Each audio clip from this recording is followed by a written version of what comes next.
அனைவருக்கும் வணக்கம். ரொம்ப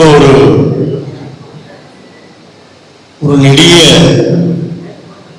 நினைவு புத்தகத்தில் ஒரு ஹீரோ அவர் சபேஷன். என்னுடைய வாழ்க்கையில் நான் பார்த்த சின்ன வயசுல பார்த்த ஒரு கிரேட் மியூசிஷியன்ல ஒருத்தர். நாங்கள் பாரம்பரியமா மேடையில பாடி இசைத்த குடும்பங்கள். அதுல நான் ஒரு 75, 77, 1970, 77, 75 அப்பவே நாதன் ராஜன், ஸ்ரீதரன் நவராஜ் இந்த மாதிரி திருவல்லிக்கேணியில் ரொம்ப புகழ்பெற்ற சென்னையின் புகழ்பெற்ற இசைக்குழுக்களில் அவர் வாசிப்பார். The greatest accordion player. அவ்வளோ நல்லா இருக்கும். ரமேஷ் அவருடைய பூ போன்ற கைகளை பற்றி பேசிட்டு போனார். உண்மையில் எனக்கு கூட அவர் கையை பார்த்தா அப்படிதான் இருக்கும். ஒரு பியானோ வாசிக்கிற கை இவ்வளவு சின்னதா, இவ்வளவு அழகா, இவ்வளவு ஸ்பீடா அது இருக்குமா அப்படின்றது ரொம்ப ஆச்சரியமா இருக்கும்.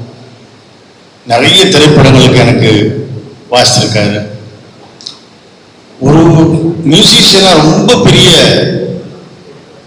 பர்சன், ரொம்ப பெரிய டெக்னீஷியன், சிறந்த அறிவாளி, ரொம்ப டேலண்டட் மியூசிஷியன்.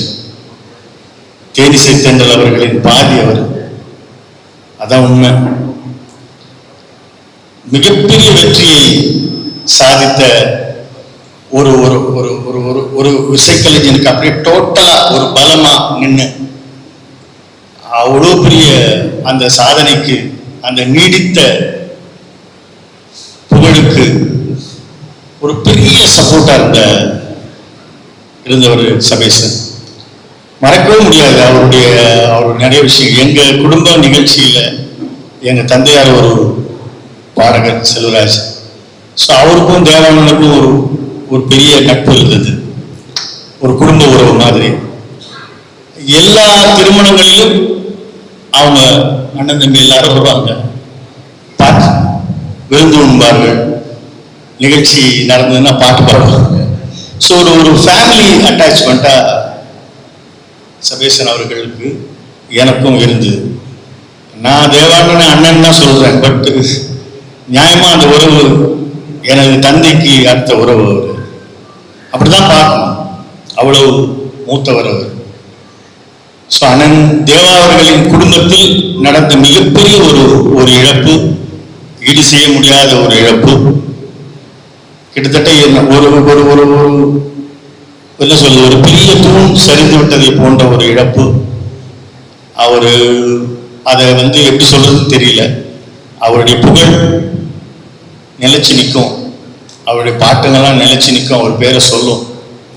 வாழ்வதற்கு உண்டான பெரிய ஒரு விஷயம் ஒரு மியூசிஷியன்ஸ்க்கு கிடைக்கும். ஏன்னா ஒரு கரெக்டான ஒரு மியூசிக்கை பண்ணிட்டாங்கன்னா அந்த மியூசிக் வாழ்ந்துகிட்டே இருக்கும், அவங்களும் வாழ்ந்துகிட்டே இருப்பாங்க.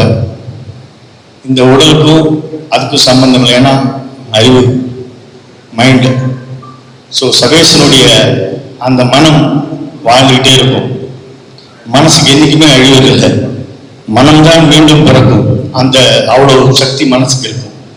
ஸோ அந்த மனம் ரொம்ப நல்ல மனம் கூட, ரொம்ப நல்ல கேரக்டர், ரொம்ப சாஃப்ட் பர்சன். எங்கள் இசைக்கலைஞர்கள் சங்கத்தின் தலைவராகவும் இருந்து பொறுப்பேற்று அதுக்கு நல்லது செய்யணும்னு நினைச்ச ஒரு மாமனிதர். அவருடைய இழப்பு எல்லாருக்கும் ஒரு பெரிய இழப்பு, சங்கத்திற்கும் பெரிய இழப்பு, இசை உலகத்திற்கும் பெரிய இழப்பு. அவருடைய மறைவை அவர் குடும்பம் ஏற்றுக்கொண்டு அவருடைய நினைவை போற்ற வேண்டும். அந்த குடும்பத்துக்கு எப்படி ஆறுதல் சொல்லணும்னு சொல்ல முடியாது. அந்த பெண் குழந்தைங்களை நான் பார்த்தேன். ஒரு கிரேட்டஸ்ட் சேரன் சொல்லும்போது சொன்னாரு, ரொம்ப பெரிய விஷயம் ஒரு தந்தைக்காக ஒரு மகள் ஒரு சாக்ரிஃபைஸ் லைஃப்பை வாழ்றதுன்னு. பொதுவாக தேவானன் குடும்பமே ரொம்ப மோரலான ஒரு ஆளுங்க. அவங்கெல்லாம் ரொம்ப ஜாயின், அந்த மாதிரி பார்க்கவே முடியாது, சினிமாவில் பார்க்கவே முடியாது. ரொம்ப ஒரு வித்தியாசமான ஒரு இண்டஸ்ட்ரியில அவ்வளோ உறவோட எனக்கு கண்டினியூஸா வாசிச்சிருந்தாரு. ஒரு 15-20 படம் கண்டினியூஸா வாசிச்சிட்டே இருக்காரு. ஏன்னா சபேசன் எனக்கு அவ்வளோ பிடிக்கும். அவர் எனக்கு மியூசிஷியனாக இருந்தார், கீபோர்ட் பிளேயராக, மெயின் பிளேயராக. அண்ணன் தேவா வந்து 90 அந்த டைமில் 89 சம்திங்ல அப்போ வந்து மியூசிக் டைரக்டர் ஆகிட்டார். அதான் அப்போ ஃபேமஸ் படம் பண்ணிட்டாரு, பெரிய வெற்றி. அப்போ அவர் சொல்றாரு, நான் இனிமேல் வரமாட்டேன், அண்ணனுக்காக நான் வாசிக்கணும். ஸோ அண்ணனுடைய வெற்றியையும் அவர் அப்போதே கணித்து விட்டார் என்றுதான் சொல்ல வேண்டும். நிஜமா அவர் அவ்வளவு பர்ஃபெக்டான ஒரு பர்சன். அவர் என்கிட்ட பேசியிருக்காரு அந்த மாதிரி. ஸோ அந்த அந்த அந்த அந்த மகா மனிதரை, அந்த கிரேட் மியூசிஷியனை நான் வணங்குகிறேன், அவர் புகழை போற்றுகிறேன். வாழ்க அவர் புகழ். நன்றி. தம்பி சபேஷுக்காக அந்த அன்பு, இங்க வந்திருக்க அன்பு நெஞ்சங்கள் எல்லாருக்கும் எனக்கு என்னுடைய வணக்கம்.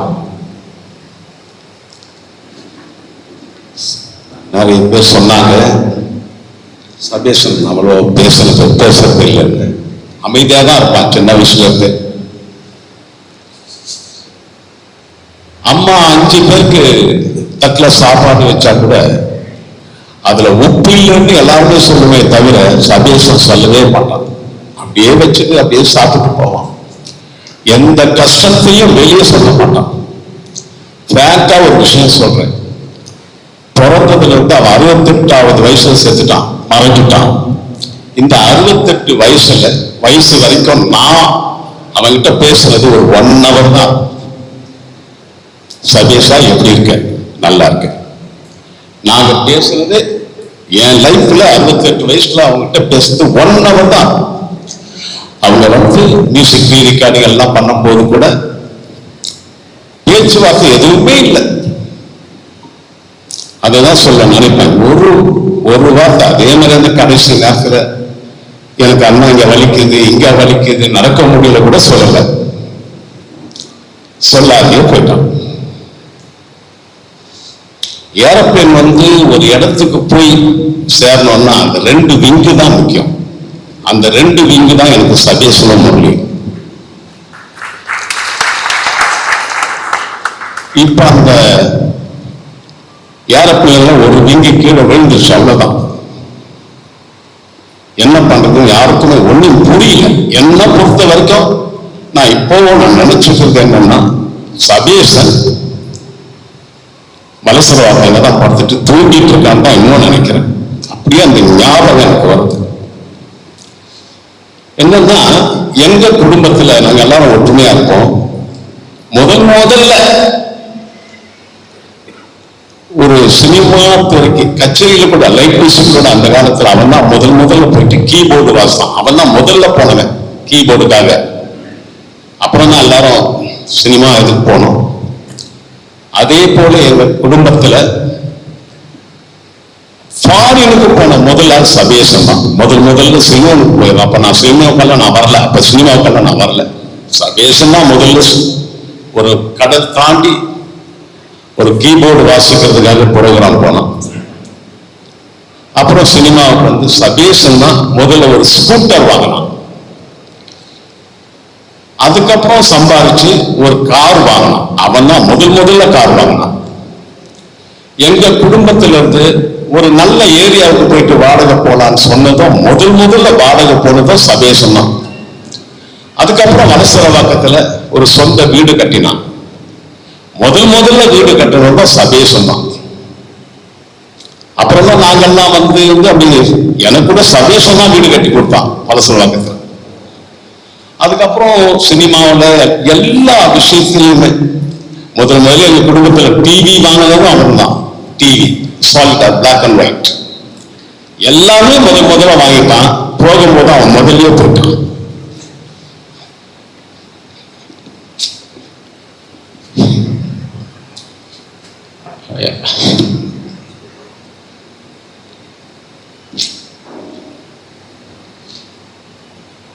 அப்ப இப்போ சாகத்துக்கு முன்னாடி ஒரு வாரம் முன்னாடி கூட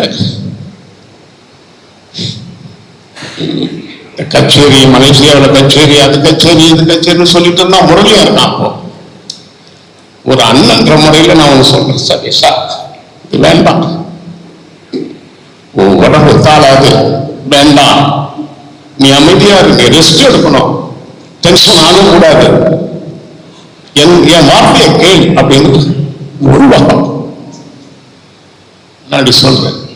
ஏன்னா ஒரு தம்பி ஐசிஎஃப்ல வேலை செய்யறான், இன்னொருத்தன் ரிபன் பில்டிங்ல வேலை செய்யறான், இன்னொருத்தன் ஐஜிஆர்ல வேலை செய்யறான்னா அந்த அந்த இந்த பிரிவு ஓரளவு மறைஞ்சிடும். நாங்க எல்லாருமே 15 வருஷமா 7 மணிக்கு ஒரே ஸ்டுடியோல சந்திச்சு காலையில வந்து நைட்டு 10. அதனால மறக்க முடியும். சொல்ற மாதிரி அவங்க இல்லைன்னா நான் இல்லை, இந்த இந்த மியூசிக்கா இருக்கிற போஸ்டே வந்திருக்காது. ஏன்னா பிகாஸ் நான் அங்க ஒர்க் பண்ணிட்டு இருந்தேன், கவர்மெண்ட்ல இருக்கேன், எனக்கு தெரியாது, இந்த வாய்ஸ் ஸ்கில் தெரியாது, எப்படி பாட்டு பண்றது தெரியாது, ரீரிகார்டிங் தெரியாது. அப்படி எனக்கு கைத்தோல். அதாவது ஒரு சினிமா உலகத்தை அப்பா வந்து ஒரு சாமி திருவிழாக்கு போனா அங்க தோல் மேல தூக்கி வச்சுதான் காட்டுவார் இல்லையா, அது மாதிரி எனக்கு சினிமா உலகத்தை சர்வேஸ்வரன் முறையில தான் தோல் மேல தூக்கிட்டாங்க. அப்படி ஒவ்வொரு நாளும் நினைக்க வச்சுட்டான். எல்லாரும் நல்லா பேசினாங்க. ஒரு பெரிய அண்ணன் முறையில நான் இன்னும் என்னால இல்லை.